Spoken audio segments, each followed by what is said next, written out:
Ladies and gentlemen, I am Robert the Coroner Drap, and we're here to talk yet again about the goings-on in Westeros. Yes, my friends, it's time for another episode of the Coroner Reviews Game of Thrones. Please, as always, be reminded that there will be spoilers in this episode. I'm going to talk as in-depth as I absolutely positively can about the episode we just watched, Season 7, Episode 2, Stormborn. The fact of the matter is things in Westeros are not as good as we'd like to see them, and I personally love the way that they opened the show on this one. We have a very intense storm going on at Dragonstone. Daenerys is looking over the storm. She turns around back to the war board and she starts talking her plans over. Tyrion starts talking about the plans with the Dornish House Martell, or what's left of it, and the Tyrells. Being that they need the support of all of the powerful houses that don't like Cersei, it's a good time to really stick it to them. Now,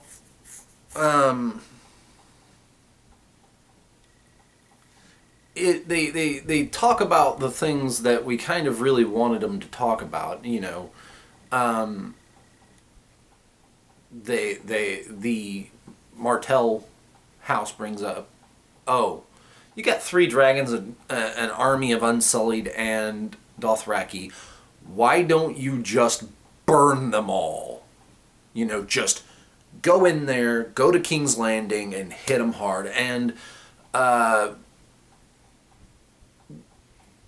Greyjoy girl brings up the same point. She's like, we could hit them hard, and they couldn't do anything. And Daenerys says what Tyrion says the day before, or the episode before: I don't want to be queen of the Ashes. I want to be queen of Westeros. I want to bring about the right things. I don't want to just be a bloody conqueror. I did that in Meereen, and it didn't really work out so well. And to her credit, she also addresses the fact that Jon Snow needs to be brought to Dragonstone. And it's like, we need Jon Snow, who is king in the north, to be here. Because if we get Jon Snow and we got these guys, the Martells, the Greyjoys, and the Tyrells, all in line, Cersei can't do shit. We're just going to take it. And then she addresses Lord Varys. She's like, well, you know,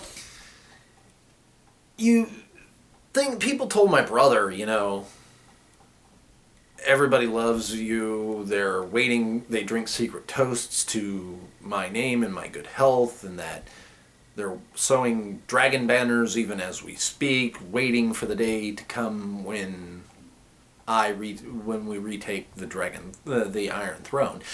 And I don't buy it. In fact, you served Aerys Targaryen, and then you served Robert Baratheon, and now you're serving me? I don't know that that's really a good thing. I mean, hell, you didn't like Aerys, so when Robert took the throne, why? Why did you stay on? He's like, oh, I'm just trying to do what it takes to survive. He's like, well, then you plotted and had him overthrown.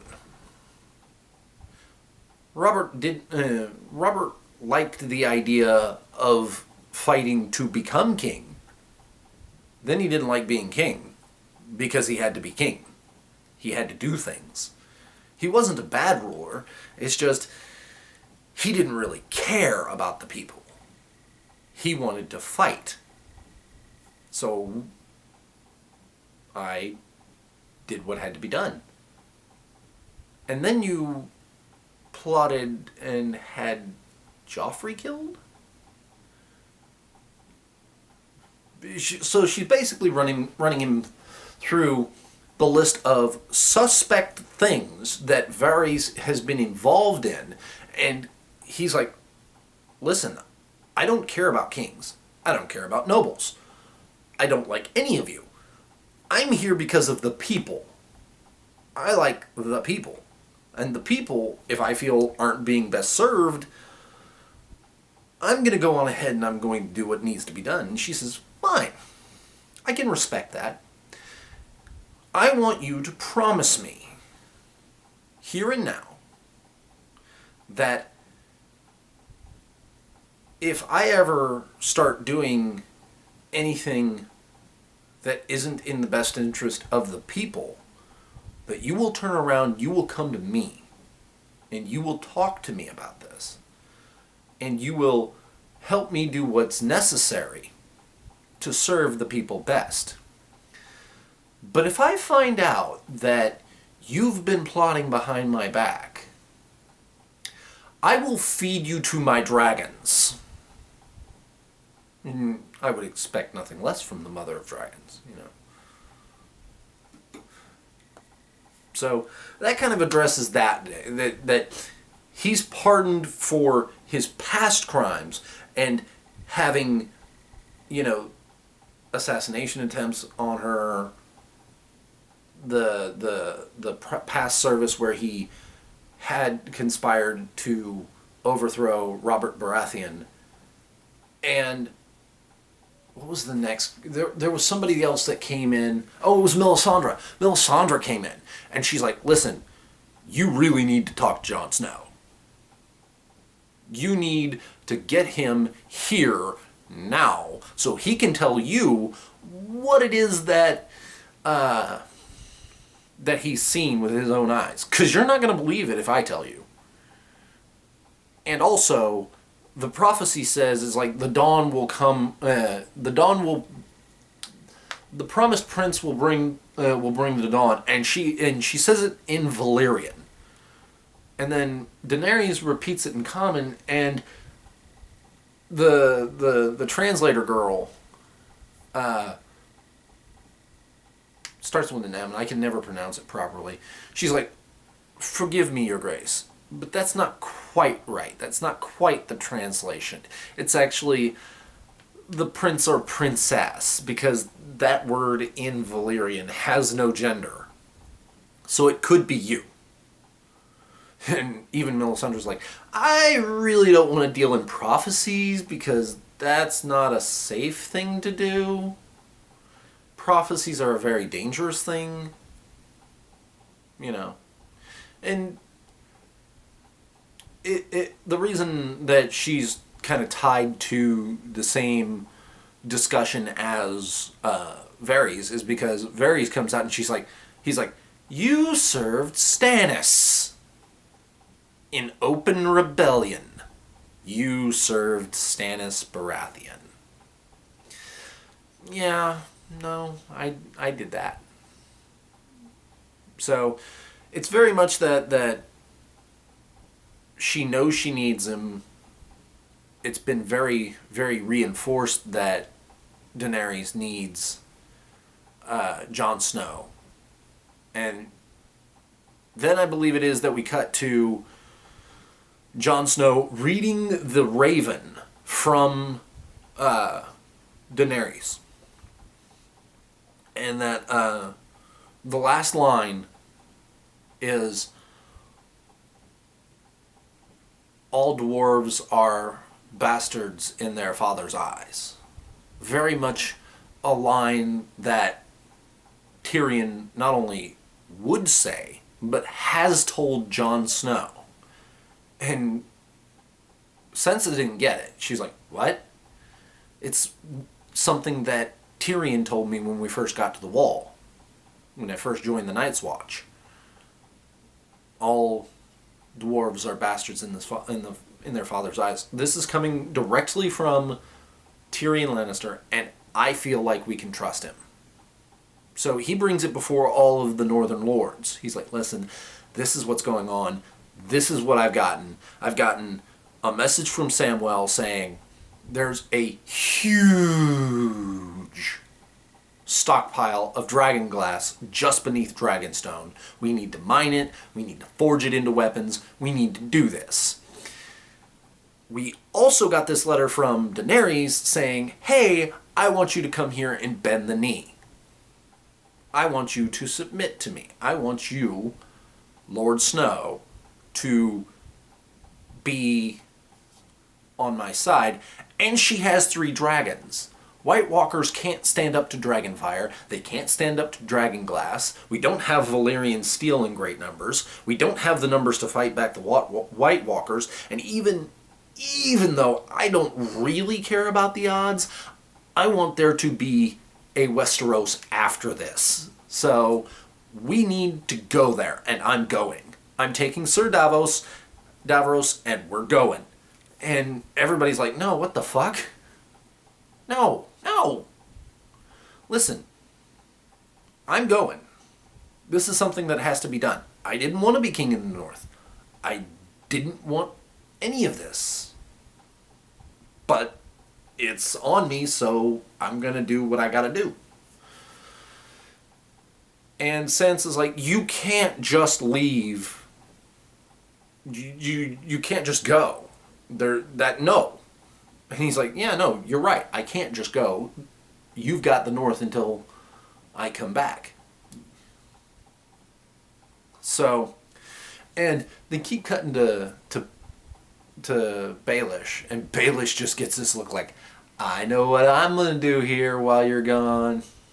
I got the wheels turning. I'm going to get it. I'm going to get her. And they actually have another scene a little later where he's in the crypts of Winterfell. And he's standing before Ned Stark's grave. And he's like, you know, I had the bones brought here to Catelyn after. And it was a gesture of goodwill from Tyrion Lannister. Basically, no, yeah, I know. And he kept talking, and you could see Jon Snow, he's like, I got nothing to say to you. I don't like you. I don't hate you. And I recognize that you're the reason I'm here, but I don't like you. I don't hate you because I have no specific reason to hate you, but no. And then he said something about Sansa, and Jon just fucking snaps. Throws him against the wall, forearm right there in his neck. He's like, listen, you touch Sansa, and I'll kill you myself. You will be fucking dead. That's bad. Because here's the problem. I want Littlefinger dead. I really do. I want him gone. Because he causes so much trouble and is so not worth it. But I think the only person that could manage to get away with it would be Varys. Varys could engineer a scenario where Baelish is dead. And he's gone. It would be fine. We get another section with Samwell Tarly, and this time he's looking after Ser Jorah Mormont, and they're talking about what to do about his grayscale, and Samwell brings up that he met Ser Davros' daughter, Stannis' daughter, who had the grayscale. And he's like, well, she was found very, very early. Before it got, this is very advanced. You can't do anything with it. And I'm like, he's like, well, Archmaester, I've been looking at it, and there's been a couple cases where it's been treated. And he's like, listen, there's a big difference between men and children. Men and babies. Full-grown men, full-grown man, grayscale, very advanced, baby. Very early. You're not going to fix this. There's nothing we can do. How long have I got? Oh, your body? Could be 10 years. Could be 20. Who knows? Who can say? What about... Oh, your mind? 6 months. Maybe less. If you were anybody else, I would send you away now. It would have been best if you'd have cut your arm as soon as he touched you. But because you're an anointed knight, I'll give you the day. You'll be sent to live with the stone men tomorrow. And it's at this point they go to the library and they're talking about it and they're talking about what can be done. Nothing. So cut to a scene you can see there's a letter, and there's Khaleesi and all this stuff. Jorah Mormont writing a letter to Daenerys, and Samwell, and it's late. Samwell comes in, he pushes in a little cart full of equipment and, other things. He's like, hi. Listen, I know you said you've been dead to your family for years, but I served with your father. I'm a brother of the Night's Watch. I think he'd rather that I tried at the very least. And Jorah's like, go ahead, take your shirt off. He goes, takes off his shirt. He looks at him because he's got the book open. He's now wearing gloves, and he's sitting there looking through it all, trying to figure out what to do. And he's like, have you done this before? No. But nobody else will do it. So I'm your best chance. Do you want to be cured? Possibly? Or do you want to die?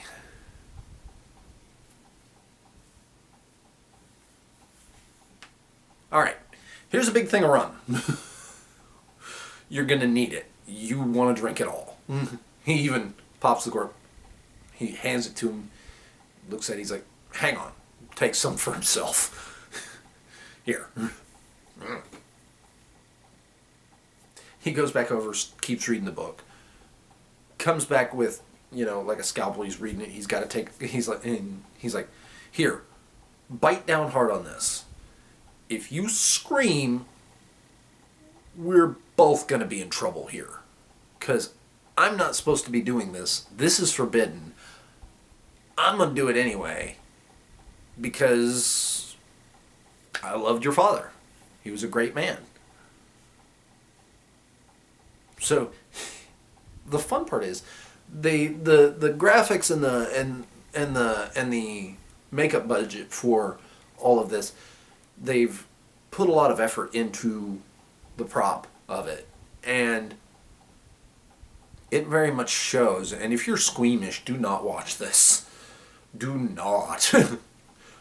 I'm sitting there like, oh, okay, that's what you're doing. Oh, no, I know what that is. That's fine. Huh. Okay. Oh, you're going that way.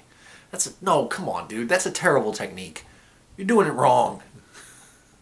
Stop. You're not cutting a fucking steak here. Let's do this right, You don't have to, you're not even using the right way. Come on. Do it right. And the fun part is the transition. Because at first I didn't notice. Because of the way that they did the effects. It transitions from Samwell, cutting away the dead skin and trying to be as thorough as possible, to a meat pie being cut open and eaten. And then as it zooms out, it's like, oh yeah, these guys are eating a meat pie in this little inn. And Arya's there. And Hot Pie's there. Hot Pie's like, Ari, oh, it's you. Hey, how you doing? It's good to see you. Here, have a meat pie. She's like, oh man, this is good. This is real good. Oh yeah, the secret's browning the butter. Most people don't take the time because it takes too long. But I do it because it's right. Honestly, I thought you were dead. Did you meet the armored lady? She's like, yeah, no, I met the night lady, the lady knight, because I had to, and she was looking for me. Where is she? I don't know. But then we get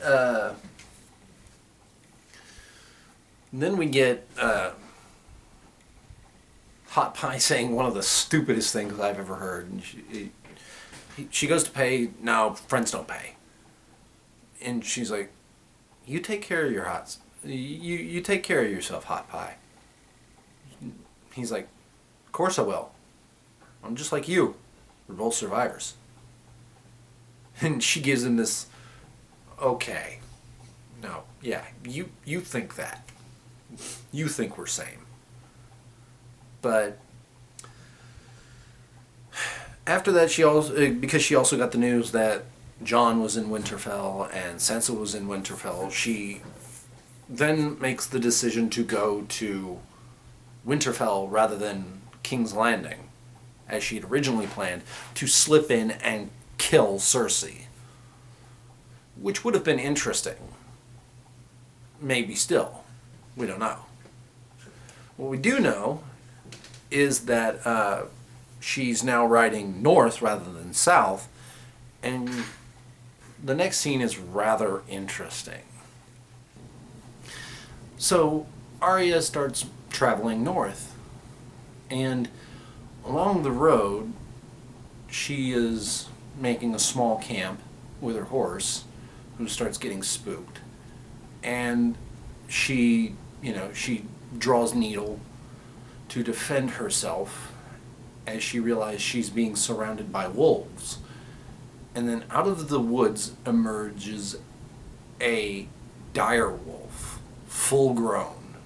And she can't believe her eyes. She's like, whoa, Nymeria? Is that you? I'm going to Winterfell. I'm going to go be with Jon and Sansa. Come with me. She's put down her sword by this point. She's like, come on, Nymeria, let's go. And Nymeria's looking at her, turns around and walks away, as do all the other wolves. And she's like, I don't think that was Nymeria. Was it? Could have been. But we don't know at this point, because honestly, I don't remember what Nymeria looked like in the first place, so I can't say that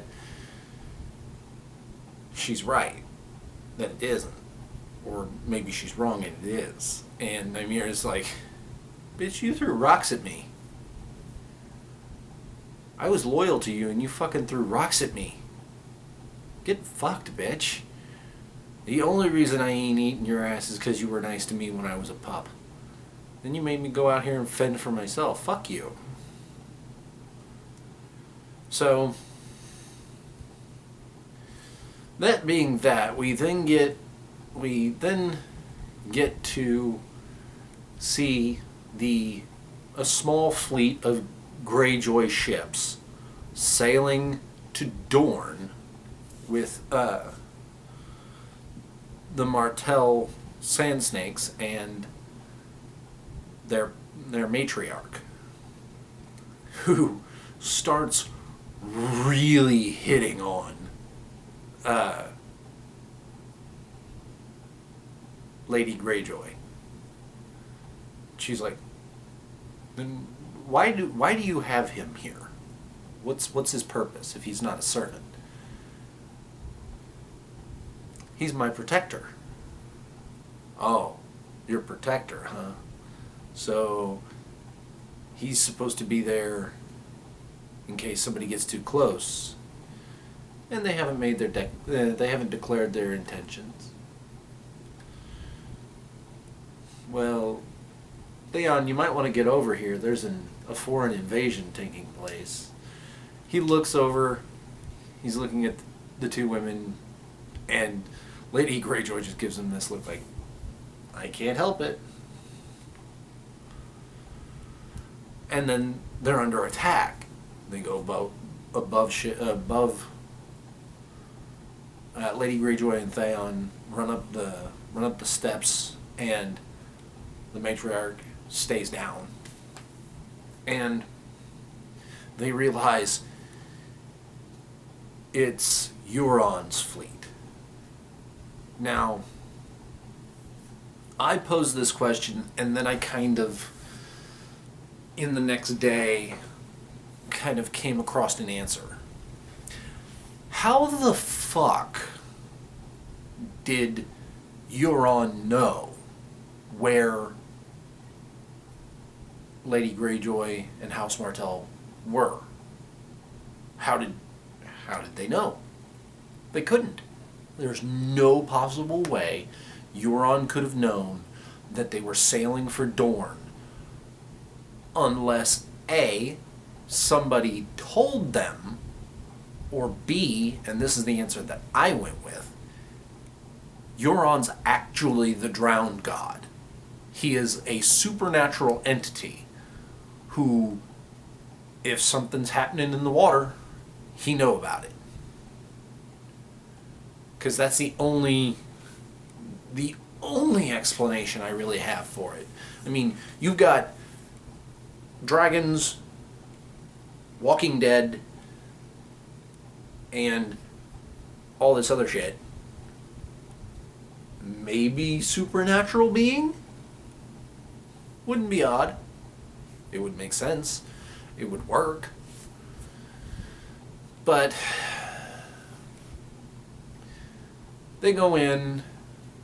Euron's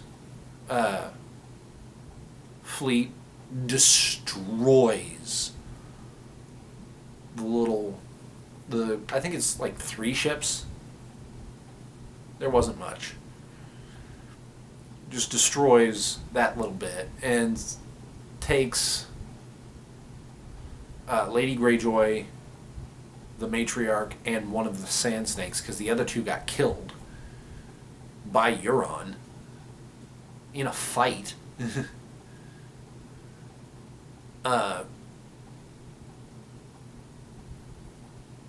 Goes ahead and takes them captive, and then he's holding her up by her head, and he's got this really just very pretty axe right against her. Oh, look, it's the cockless coward. Come on, do something. And I didn't catch it at first, but I'm pretty sure I saw it when it happened. You could see he wanted to. And then it was almost like he had a bit of PTSD from his time with the Boltons. And he just started shaking. Because in the fight, beforehand, he'd been killing guys. You know? He'd been actually doing something. And then this point, he drops his sword. He's shaking, kind of, oh, no. And then it's like, he's shaking and he winks, and then he jumps overboard.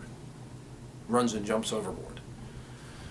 So, we now have Lady Greyjoy, Lady Martell, one of her daughters, all in captive, and Theon's floating on wreckage. And that's the close of the show. Overall, I love Game of Thrones. So this episode, every episode is always going to be, oh yeah, I get to watch Game of Thrones. But, you know, kind of in the objective sense, this was not a good episode. This was not a great episode. It wasn't bad, but it wasn't great. You could skip it and you wouldn't really be missing out on a lot. But, you know, next week we're going to do this again. Hopefully on the day after or so. Thank you for watching.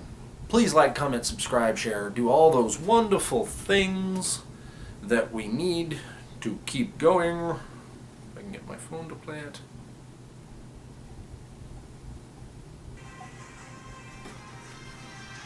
And I'll see you guys next time.